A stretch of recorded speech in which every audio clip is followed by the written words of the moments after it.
Hello दोस्तों, welcome to our channel Ramchand tutoring. आज मैं आपको एलिमेंट्स ऑफ अकाउंट्स बताने वाला हूँ जो अकाउंटिंग के लिए या अकाउंट्स के लिए बहुत इम्पोर्टेंट होता है। इससे पहले मैंने आपको अकाउंटिंग का एडवांटेज समझाया था, डिसएडवांटेजेस समझाया था, ठीक है। कॉमर्स के बारे में कुछ कुछ मैंने बताया जिससे आपका बेसिक कॉन्सेप्ट थोड़ा थोड़ा बिल्ड हो चुका था। और आज मैं आपको एलिमेंट्स ऑफ अकाउंट्स पढ़ाने वाला हूँ। जैसे कि मान लीजिए न्यू मोबाइल हो तो रिचार्ज करना बहुत ज़्यादा जरूरी होता है। उसी तरह अगर मान लीजिए न्यू बाइक हो, अगर न्यू बाइक नहीं स्पोर्ट्स बाइक हो तो गर्लफ्रेंड को घुमाना और ज़्यादा इंपॉर्टेंट हो जाता है। उसी तरह अकाउंट्स को समझने के लिए अकाउंटिंग एलिमेंट्स का जानना बहुत ज़रूरी है आपके लिए। अगर अकाउंटिंग एलिमेंट आप लोग जान जाएंगे तो आपको बेसिकली अकाउंट्स में ज़्यादा प्रॉब्लम नहीं होगा, ठीक है। तो चलिए गाइस, बिना किसी देरी के स्टार्ट करते हैं अकाउंट्स विद रोहित भैया के साथ।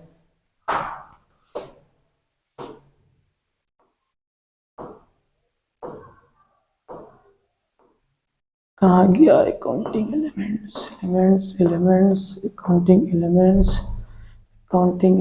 एलिमेंट्स। हाँ, ये रहा अकाउंटिंग एलिमेंट्स जो आपको जानना बहुत जरूरी होगा।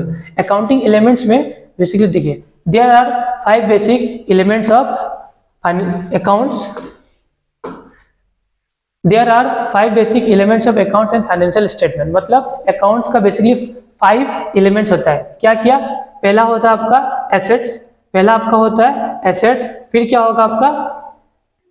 पहला होगा एसेट्स, फिर होगा लायबिलिटीज, फिर होगा कैपिटल, फिर होगा इनकम एंड फिर होगा आपका एक्सपेंस। तो एक एक करके आराम से बिना किसी देरी के साथ हम लोग स्टार्ट करेंगे, ठीक है। तो चलिए सबसे पहले हम लोग ये समझते हैं एसेट्स क्या होता है। अकाउंट्स का एसेट एक बिग वन होता है। एसेट्स अगर आपको अच्छा से समझ में नहीं आएगा तो अकाउंटिंग करने में बहुत प्रॉब्लम आने वाला है, ठीक है। तो एसेट्स का मतलब क्या होता है अब मैं आपको ये बताऊंगा, ठीक है। तो देखिए एसेट्स का डेफिनेशन क्या होता है। सबसे पहले मैं एसेट्स का डेफिनेशन बताता हूँ। Anything which is in the position or is the ownership property of a business enterprise including the amount due to it from the other is called assets. इसका मतलब ये होता है कि मान लीजिए आपके पास एक मोबाइल फोन है। तो मान लीजिए ये मोबाइल फोन आपका है, तो इस मोबाइल के फोन के साथ आप कुछ भी करेंगे। इसको तोड़ना होगा तो तोड़िएगा, इसको बेचना होगा तो बेच सकते हैं, ठीक है। उसी तरह मान लीजिए आपके पास एक स्पोर्ट्स बाइक है, तो स्पोर्ट्स बाइक को अगर है तो आपको अगर मान लीजिए वो किसी यूजेस में लगाना होगा तो यूजेस कीजिएगा उसका साथ। अगर गर्लफ्रेंड को घुमाना होगा तो गर्लफ्रेंड को मे भी घुमाइएगा। अगर उसको बेचना होगा तो मे भी आप उसको सेल आउट कर दीजिएगा, ठीक है। तो एसेट्स का मतलब होता है प्रॉपर्टी, मतलब जो आपका संपत्ति हो वो आपका क्या होता है? एसेट्स, ठीक है। जिसको बेच के आपको पैसा मिलेगा या मनी मिलेगा वो आपके लिए क्या होगा? एसेट्स होगा, ठीक है। तो मतलब बेसिकली एसेट्स का मतलब यही होता है, सिंपल टर्म से बोला जाए तो ये होता है जो जिसके साथ आप कुछ भी कर ले, आपका कंट्रोल हो, आपका वो पोजीशन में हो, ठीक है, वो आपके लिए क्या होगा? आपका एसेट्स होगा, ठीक है। तो एसेट्स का मतलब क्या होता है? Anything which is in the position. Position का मतलब जो आपके अधिकार में, आपके कंट्रोल में हो और ओनरशिप भी आपके पास ही हो, ठीक है। और business enterprise including the amount due to it from others. मतलब मान लीजिए कि एक एग्जांपल से मैं आपको समझाना चाहता हूं इसको, कि मान लीजिए 2 पर्सन है। मान लीजिए एक है ये मिस्टर पीके। मेरा डायग्राम बहुत घटिया होता है और बहुत गंदा है, तो प्लीज इस डायग्राम को इग्नोर मारिएगा। ये मिस्टर पीके, अब मान लीजिए ये है मिस्टर डीके। पीके तो मस्त पीके इधर उधर गिरे रहते हैं और ये मिस्टर डीके है मान लीजिए, ठीक है। एक दिन क्या हुआ, मिस्टर डीके गए मिस्टर पीके के दुकान में। मिस्टर पीके का मान लीजिए क्लोथ का शॉप है। तो मिस्टर डीके गए पीके के पास, बोले भाई फर्स्ट ऑफ ऑल मैं बताना चाहता हूँ ये दोनों फ्रेंड्स है, ठीक है, मतलब बेस्टी है। ये दोनों मान लीजिए बेस्टी है, ठीक है।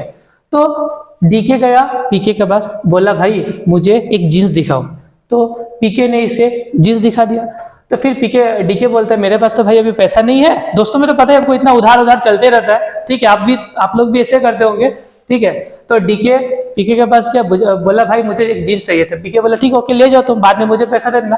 तो पीके क्या किया, 1000 का सामान डीके को दे दिया। ठीक है, ये समझ में आपको।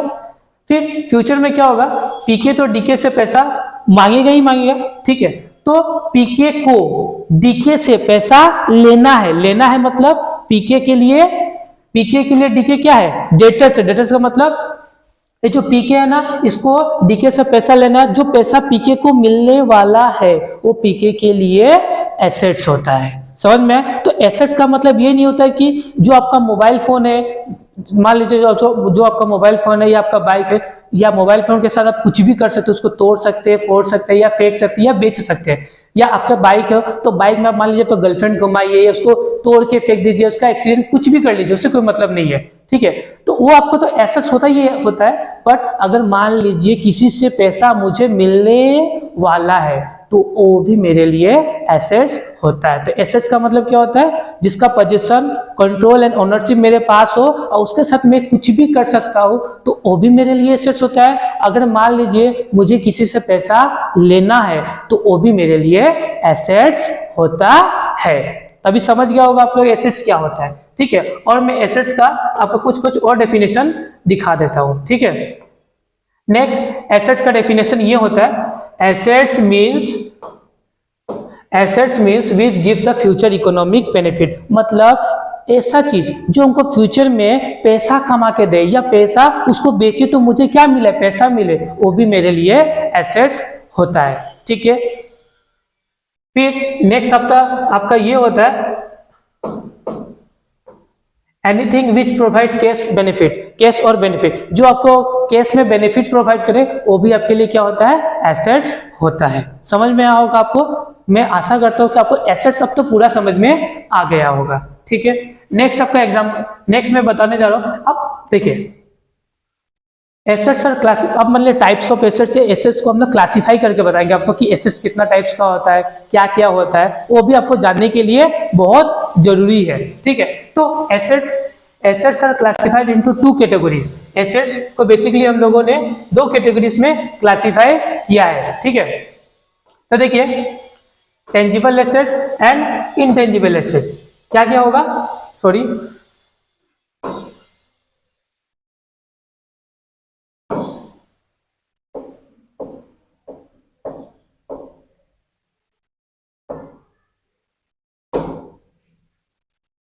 हाँ ठीक है, तो देखिए एसेट्स को हम लोगों ने 2 कैटेगरीज में क्या किया, क्लासिफाई किया हुआ है। एक तो आपका है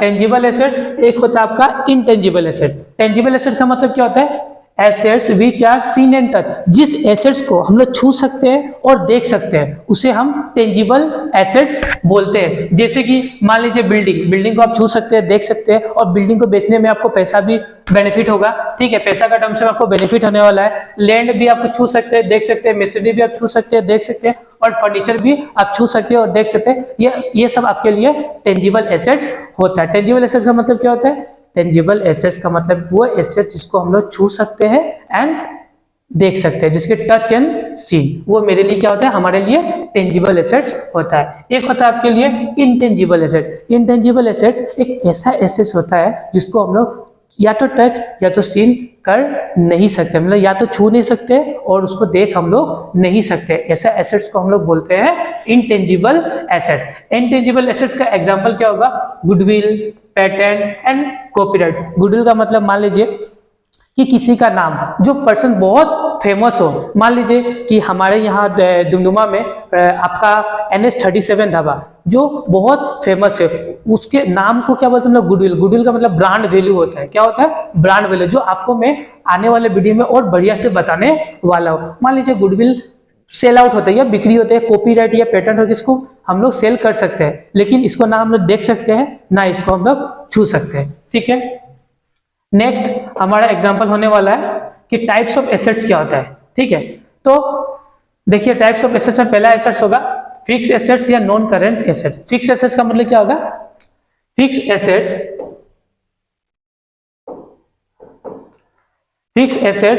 refers to those assets which are held for continue use in the business organization for the purpose of producing goods and services and not are meant for resale and life must be more than 12 months। मतलब fix assets एक ऐसा assets होता है जिसको हम लोग लाते हैं अपने बिजनेस में प्रोडक्शन करने के लिए, आइदर गुड्स या सर्विसेज बनाने के लिए। जो एसेट्स को हम लोग बिजनेस में लाते हैं उसी को बोलते हैं हम लोग फिक्स एसेट। और फिक्स एसेट जब भी लाते हैं उसको बेचने का पर्पस हम लोग लाते नहीं है।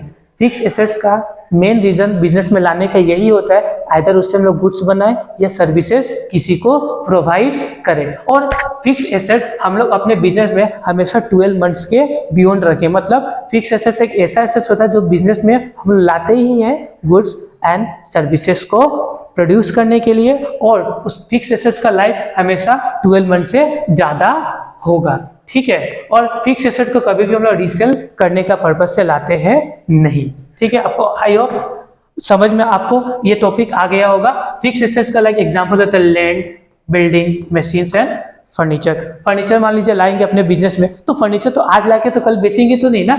मान लीजिए फर्नीचर लाते ही क्यों, हम हमारे लिए क्या होगा, कंफर्ट हो, क्या हो, कंफर्टेबल है, कंफर्टेबल रहे, इसीलिए हम लोग फर्नीचर बिजनेस में लाते हैं। मशीन क्यों लाते हैं, मशीन इसलिए लाते हैं कि बिजनेस में गुड्स एंड सर्विसेज क्या करें हम लोग, प्रोड्यूस करें। ठीक है, फिर आपका नेक्स्ट वाला होता है non current assets. Non current assets मतलब जो करंट ना हो, नेक्स्ट आपका होता है करेंट एसेट। क्या होता है करेंट एसेट। अब करेंट एसेट का मतलब क्या होता है, देखिए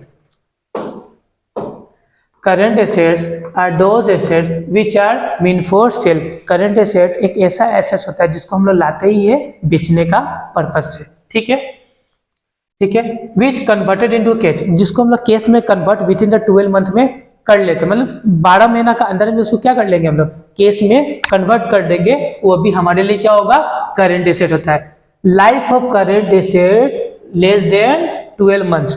जो लाइफ करंट एसेट का होता है वो हमेशा 12 मंथ्स के कम होगा। ठीक है, उसी को हम लोग क्या बोलेंगे, current asset. Current asset like मान लीजिए डेटर हो गया, ठीक है, स्टॉक हो गया या कैश हो गया। मान लीजिए मेरा एक दुकान है, मान लीजिए मोबाइल शॉप है, तो मोबाइल शॉप में मान लीजिए मोबाइल का मैं स्टॉक लेके आता हूँ, तो उसको मेरे बिजनेस में लाने का पर्पस क्या होगा, उसको बेच के मैं पैसा में उसे कन्वर्ट कर लूँ, तो मेरा क्या होगा, करंट एसेट। करंट एसेट को हम लोग लॉन्ग टर्म के लिए यूज नहीं करते, वो आया बिजनेस में बेच, उसको हम लोग सेल आउट करते। जैसे मोबाइल का स्टॉक क्यों आता है, बेचने के लिए आता है, आएगा उसको फटाक से हम लोग सेल आउट करेंगे और कहानी खत्म। ठीक है, आई होप आपको ये समझ आ गया होगा कि एसेट्स। अब मैं फिर से बता देता हूँ, एसेट्स का मतलब क्या होता है। Assets means which gives in future economic benefit. Assets का मतलब वो होता है जो हमको फ्यूचर में इकोनॉमिक बेनिफिट कमा के दे, उसे हम लोग क्या बोलते हैं, एसेट्स बोलते हैं। जिसका कंट्रोल मेरे पास हो, इसका ओनरशिप मेरे पास हो, उस एसेट्स के साथ, उस सामान के साथ या उस चीज के साथ मैं कुछ भी कर लो, वो मेरे क्या होगा, एसेट्स होगा। ठीक है, फिर नेक्स्ट आपका होने वाला है लाइबिलिटीज। क्या होता है, ये तो बहुत ही ज्यादा इंपॉर्टेंट एलिमेंट्स होता है अकाउंटिंग का। अगर ये आप समझ गए तो क्या बोलना। ठीक है, देखिए इसको मैं पहले तो एक एग्जांपल लूंगा, उसके बाद में आपको ये प्रॉपर अंडरस्टैंडिंग हो जाएगा। ठीक है, मान लीजिए तो दो फ्रेंड्स के बारे में बताऊंगा। ठीक है, सेम एग्जांपल को मैं कंटिन्यू करता हूँ। हालांकि मेरा ड्राइंग उतना अच्छा नहीं है, फिर भी मैं ट्राई करता हूँ कि आई होप मैं अच्छा बना लूँ। ठीक है, ये मान लीजिए तो बतख का जैसा गोल है, इसका बतख का जैसे ही पेड़ लग रहा है, इसका कान में नहीं बने ना, ये बताओ।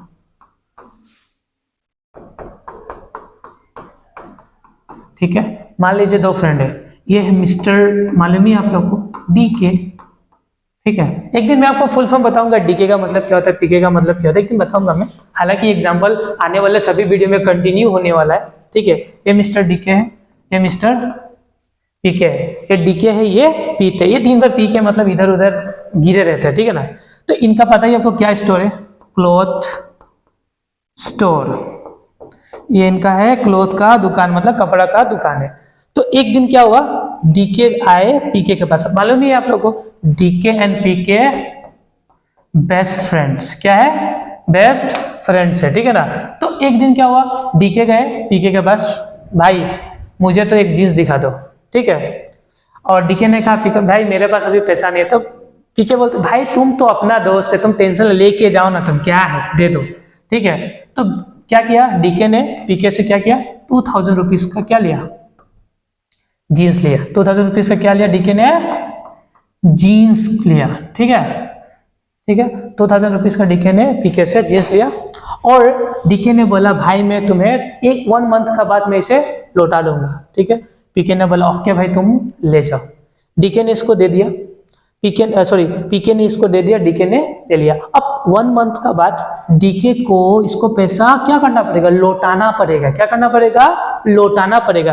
तो डीके के लिए क्या है, लाइबिलिटीज है। लाइबिलिटीज का मतलब ही क्या होता है, ऑब्लिगेशन टू पे। मेरा अधिकार मतलब डीके का ये राइट्स है कि वो पीके को क्या दे, पैसा दे। क्या दे, पैसा दे। इसमें क्या होगा, केस का आउटफ्लो होगा। केस का आउटफ्लो मतलब केस पीके का डीके का पास से क्या होगा, जाएगा। मतलब डीके पीके को 2000 रुपीज देगा इन 1 मंथ बाद। तो ये डीके के लिए क्या है, लाइबिलिटीज है। लाइबिलिटीज का मतलब क्या होता है, ऑब्लिगेशन टू पे। मतलब अगर मान लीजिए पीके का बिजनेस है, ठीक है, और मान लीजिए ऐसा भी हो सकता है, मान लीजिए एक और एग्जांपल से मैं इसको समझा रहा हूँ, ये भी अंडरस्टैंडिंग हो जाएगा। मान लीजिए मिस्टर पीके, ठीक है, सॉरी मैं बता रहा हूँ एग्जांपल से, और जिससे आपको और अंडरस्टैंडिंग इसका हो जाए, क्योंकि लाइबिलिटीज समझना बहुत ज़्यादा इंपॉर्टेंट होता है अकाउंटिंग एलिमेंट्स ऑफ अकाउंट समझने के लिए, ठीक है।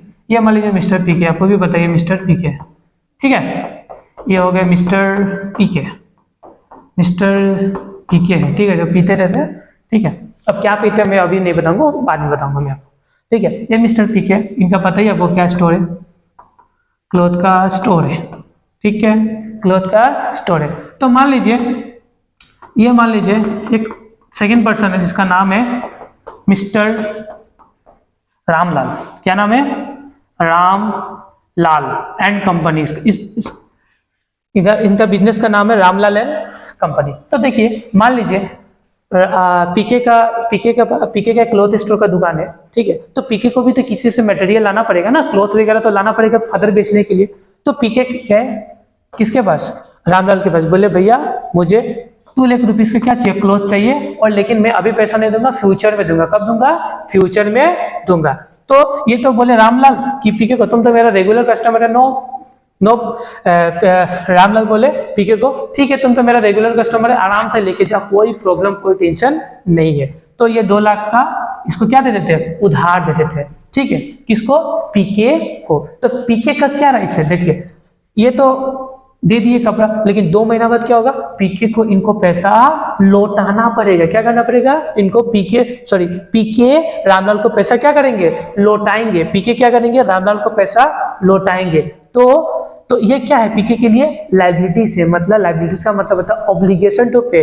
पीके का ऑब्लिगेशन क्या है कि रामलाल को वो पैसा 2 मंथ्स बाद क्या करे, लौटा दे। इसी क्या बोलता है, लाइबिलिटीज। क्या बोलता है, लाइबिलिटीज। क्या होता है, देखिए एक बार definition, financial obligation that the business owes to the others and outsider. मतलब जो बिजनेस होता है या बिजनेसेस होता है, जब आउटसाइडर को बिजनेस को पैसा देना पड़ता तो वो बिजनेस के लिए क्या है, लाइबिलिटीज होता है, ठीक है। मतलब अगर मैं एक बिजनेसमैन हूँ, अगर मैं कभी उधार में मैं सामान खरीद के लाऊंगा तो फ्यूचर में मुझे उसको पैसा लौटाना पड़ेगा। तो लौटाना है मतलब लाइबिलिटीज है। देखिए एसेट्स क्या होता है, जब हमको पैसा मिलने वाला होता है तो मेरे लिए एसेट्स होता है, जब हमको पैसा किसी को लौटाना है तो मेरे लिए लाइबिलिटीज होता है, ठीक है। आई होप ये आपको अंडरस्टैंड हो चुका होगा कि लाइबिलिटीज क्या होता है। चलिए हम लोग आगे बढ़ते हैं। लाइबिलिटीज का एग्जांपल क्या क्या होता है देख लीजिए थोड़ा सा, जो आपको और प्रॉपर अंडरस्टैंडिंग हो जाएगा।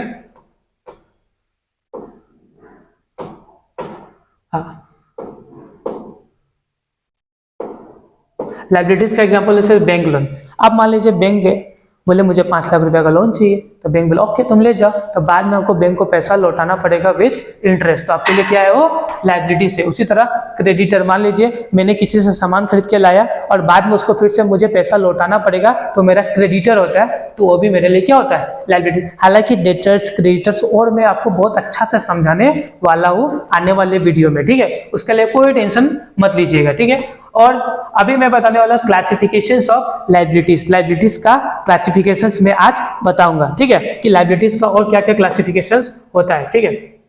तो देखिए liabilities on the basis of parties, liabilities parties के हिसाब से भी क्या होता है, डिफरेंशिएट होता है। मतलब जैसे कि मान के चलिए,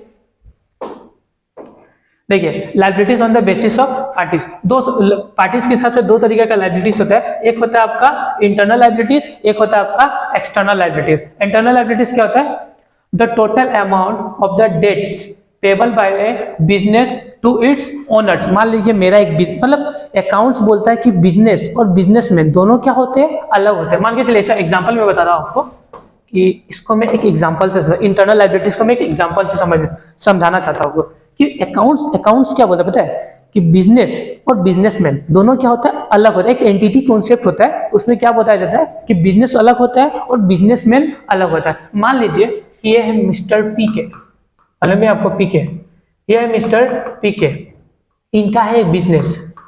क्या बिजनेस पता है, पी के इंडस्ट्रीज मान लीजिए। तो मान लीजिए मिस्टर पी के अपने बिजनेस में मान लीजिए 1 लाख रुपया इन्वेस्ट किए, 1 लाख रुपया अपने बिजनेस में क्या किए, लगाए।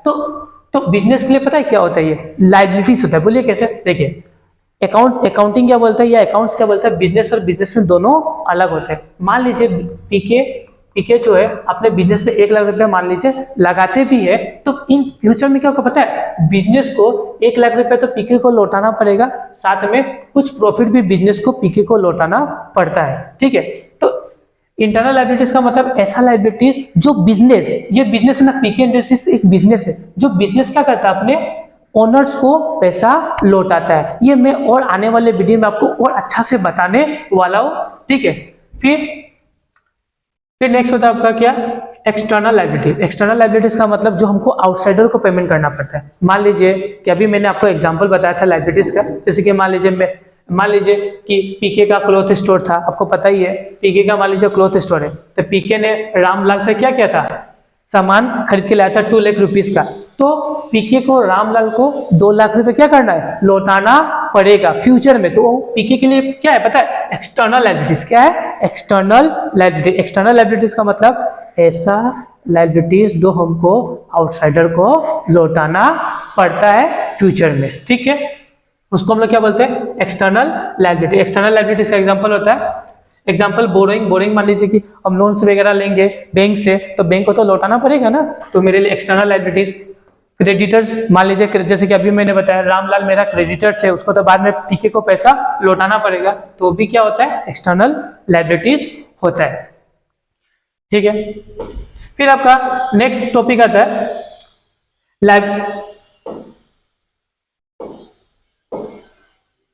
नेक्स्ट टॉपिक आपका ये आएगा आगे का, हाँ, liabilities on the basis of time period. Time period के हिसाब से भी लाइबिलिटीज को डिफाइन किया जाता है, जैसे कि current liabilities and long term liabilities या non current liabilities. Current liabilities क्या होता है, करंट लाइबिलिटीज एक ऐसा लाइबिलिटीज होता है जिसका पेमेंट हमको 12 महीने के अंदर में करना पड़ता है। मान लीजिए कि आप लोग सभी तो घर का राशन लेने जाते होंगे ना, तो मान लीजिए किसी दुकान में हम लोग का खाता चलता है ना, बहुत आप लोग देखेंगे कि खाता वगैरह चलता है। तो मान लीजिए कि एक राशन का दुकान है जो हमारे आसपास में, जिससे मान लीजिए हम लोग हर महीना राशन लेके आते हैं और उसका पेमेंट 1 महीना के अंदर में हम लोग करते हैं, तो वो मेरे लिए क्या होगा पता है, short term liability. Short term liability से मतलब जिसका पेमेंट हम लोग विद इन ए ईयर कर देते हैं, वो मेरे लिए क्या होता है, short term liability. Short term liability देखिए क्या है, शॉर्ट टर्म बोलिए या इसको करंट लाइबिलिटीज बोलिए, बात है की देखिए, those liabilities which fall due for payment of within 12 months are current liability। मतलब जिसका पेमेंट हम लोग 12 महीना के अंदर में कर देंगे। जैसे कि मान लीजिए कि किसी राशन दुकान है, राशन दुकान में मेरा खाता चलता है, तो राशन दुकान को तो हर साल हम लोग 12 महीने के बाद तो पेमेंट नहीं करते ना, हर महीना में या 2 महीना में उसको क्या करते हैं, हम लोग पेमेंट करते रहते हैं उस राशन के बिहाफ में। तो वो मेरे लिए क्या होता है, करंट लाइबिलिटीज होता है। आपका आई होप ये समझ में आ गया होगा, आई होप मैं करता हूँ कि समझ में आ ही गया होगा। फिर एक होता है आपका नॉन करेंट लाइबिलिटीज या long term liabilities. Long term liabilities बोलिए या नॉन करेंट लाइबिलिटीज बोलिए, ऐसा लाइबिलिटीज जिसका पेमेंट हम लोग 12 महीना का बियॉन्ड करते हैं। जैसे कि मान लिए हम लोग घर बनाने के लिए लोन लेते हैं, तो लोन लेते हैं तो मान लिया हाउसिंग लेते हैं जिसका पेमेंट हम लोग 4 साल 5 साल 6 साल विद इन बहुत दिन तक करते रहते हैं, उसको बोलते हैं हम लोग लॉन्ग टर्म लायबिलिटी, जिसका पेमेंट हम लोग 12 महीना के बियॉन्ड करते हैं। ठीक है, long term liabilities or non current liabilities are liabilities that are due beyond a year or normal operation period of the company. मतलब इसका मतलब ये होता है जिसका पेमेंट हम लोग 12 महीना से ज्यादा तक करते रहते हैं, उसको हम लोग बोलते हैं आपका नॉन करेंट लायबिलिटीज। ठीक है, आई होप ये आपको समझ में अब अच्छा से आ गया होगा। फिर एक लायबिलिटीज का एक पार्ट होता है कंटिंजेंट लायबिलिटी, जो बहुत ज्यादा इंपॉर्टेंट होता है कंटिंजेंट लायबिलिटी। अब ये कंटिंजेंट लायबिलिटी क्या होता है, देखिए कंटिंजेंट, मान लीजिए दो एग्जांपल से ही समझा दो, इसको बेटर होगा एग्जांपल से ही मैं समझाऊं। ठीक है, मान लीजिए इसको मैं थोड़ा ऊपर कर लेता हूं जिससे कि और अंडरस्टैंडिंग हो जाए आपको। अरे भाई तो चल जाए यार। देखिए एक एग्जांपल से मैं समझाऊंगा। मान लीजिए दो लोग हैं, तो स्ट्रेंजर्स है मान लीजिए। ठीक है, दो लोग हैं, दो लोग हैं, एक का नाम है मिस्टर नाथ, एक का नाम है मिस्टर नाथ। ठीक है,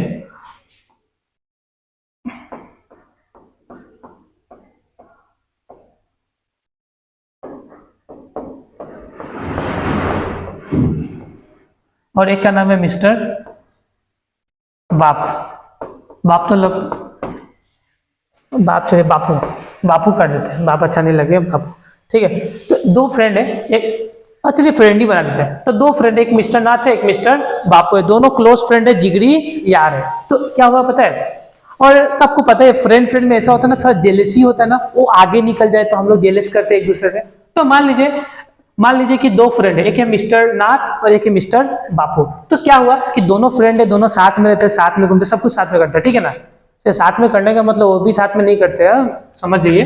ठीक है ना, तो एक मिस्टर नाथ है एक मिस्टर बापू है, दोनों एकदम क्लोज फ्रेंड है। ठीक है, तो एक दिन क्या हुआ कि मिस्टर नाथ थोड़ा से चालू है, ठीक है, चालू किस्म के। तो क्या मिस्टर नाथ ने ना कि सोचा कि अब तो बहुत में हम लोग घूम ले, अब हम कुछ खुद के लिए कर लेंगे। ठीक है, तो मिस्टर नाथ ने क्या बताया, एक दुकान स्टार्ट किया। क्या खोला, दुकान स्टार्ट किया। ठीक है, दुकान स्टार्ट किया, मान लीजिए क्या दुकान, कॉफी शॉप स्टार्ट किया। मान लीजिए क्या दुकान अच्छा नहीं लगा, कॉफी शॉप मान लीजिए रेस्टोरेंट। ठीक है, कॉफी शॉप में सॉरी रेस्टोरेंट स्टार्ट करते हैं। ठीक है, तो मान लीजिए मिस्टर नाथ ने क्या किया, एक रेस्टोरेंट स्टार्ट किया। मिस्टर नाथ ने क्या स्टार्ट किया, एक रेस्टोरेंट स्टार्ट किया। ठीक है, तो दोनों क्लोज फ्रेंड है। तो मिस्टर नाथ ने मस्त एक रेस्टोरेंट स्टार्ट किया, रेस्टोरेंट मस्त से चल रहा था, रेस्टोरेंट मिस्टर नाथ को बहुत बेनिफिट भी हो रहा था। ठीक है, और इसका लाइफस्टाइल दिन डे बाय डे क्या हो रहा था, चेंज हो रहा था। ठीक है, तो चेंज हो गया इसका पूरा क्या हो गया, इसका लाइफस्टाइल बहुत ज्यादा चेंज हो रहा था। तो एक दिन क्या हो पता है, मिस्टर बापू गए मिस्टर नाथ के दुकान में। मिस्टर बापू जाते हैं मिस्टर नाथ के दुकान में, बोलते हैं मुझे एक चिकन बिरयानी चाहिए। क्या चाहिए, चिकन बिरयानी चाहिए। ठीक है, कौन बोला, मिस्टर बापू ने बोला मिस्टर नाथ को, भाई मुझे एक चिकन बिरयानी दो। ठीक है, तो मिस्टर नाथ के वेटर ने मस्त इसको मिस्टर बापू को चिकन बिरयानी सर्व कर दिया। तो क्या हुआ, आफ्टर डेट मिस्टर बापू थोड़ा चालाक था, उससे जेलेसी भी करे थे। इन्होंने क्या पता है, अपना एक पॉकेट में एक मरा हुआ चिपकली अपने पास ही रखे थे। एक क्या पता है, लाही से चुपके से निकाले, पेंट से जेब से निकाले, और क्या किया, इसका बिरयानी में डाल दिया। और क्या पता है, इसको खाने के बाद मतलब क्या हुआ कि ये तो चुपके से बिरयानी में डाल देते हैं, और फिर डालने के बाद पूरा जोर जोर से चिल्लाने लगे कि क्या हुआ कि मेरे बिरयानी में क्या चिपकली मरा हुआ पाया गया। तो अब क्या करते हैं, मिस्टर बापू मिस्टर नाथ पे क्या कर दिए, केस कर दिए। क्या कर दिए, केस कर दिए। ठीक है, तो अब दोनों गए कोर्ट में। ठीक है, कोर्ट में केस मस्त चल रहा है। तो एक दिन मिस्टर नाथ ने अपने लॉयर से पूछता है कि भाई क्या होगा, केस हम लोग जीतेंगे या हारेंगे। तो मिस्टर नाथ के लॉयर बोलते भाई तुमने तो गलती किया है। ठीक, हालांकि इसने गलती नहीं किया था, वो तो मिस्टर बापू का गलती था, हालांकि मिस्टर नाथ ने नहीं, फिर भी उस ऑब्लिगेशन में मिस्टर बापू ही ज्यादा दोषी, सॉरी मिस्टर नाथ ही ज्यादा दोषी पाए गए थे। तो क्या होगी, तो ये मिस्टर नाथ के लॉयर बोलते हैं कि भाई तुमको तो पैसा देना पड़ सकता है फ्यूचर में अगर तुम केस हारोगे तो ऐसा लाइबिलिटी को हम लोग बोलते हैं कंटीजेंट लाइबिलिटी, मतलब फ्यूचर में हमको पैसा देना पड़ सकता है। हाँ, तो ऐसा लाइबिलिटी को हम लोग क्या बोलेंगे, कंटीजेंट लाइबिलिटी। पास्ट के गलती पे अगर फ्यूचर में आपको कुछ देना पड़ सकता है तो उसको बोलेंगे हम लोग कंटीजेंट लाइबिलिटी। ठीक है, क्या होता है contingent liability? Contingent a possible obligation arising from the past event, अगर पास्ट में कुछ event, past events and may arise in the future depending on the occurrence and non-occurrence of one or more uncertain future events are called contingent liability। मतलब अगर past में आपने किसी भी तरीका का मिस्टेक किया है जिसके कारण आपको फ्यूचर में किसी को पैसा देना पड़ सकता है तो आपके लिए क्या होता है, वो कंटीजेंट लायबिलिटी होता है। ठीक है, तो आई होप ये वीडियो आपको बढ़िया से समझ में आ गया होगा और मैं ये आशा करता हूँ कि आप ये वीडियो देखने से पहले मेरे प्रीवियस वीडियो भी देख चुके होंगे। अगर आप लोगों ने मेरे इस वीडियो को अभी देख रहे हैं तो इससे पहले भी आप प्रीवियस वीडियो को जाइए देखिए, जिससे कि आपको और हेल्पफुल हो जाएगा। और आज तक मैंने जितना भी आपको वीडियोस कराया या नोट्स दिखाया था मैंने, वो सब मैं आज को पीडीएफ के फॉर्मेट में अवेलेबल करा दूंगा डिस्क्रिप्शन बॉक्स में, आप वहाँ से जाके उसको डाउनलोड कर सकते हैं। Thank you guys for watching this video. Please guys like, comment and subscribe to our channel.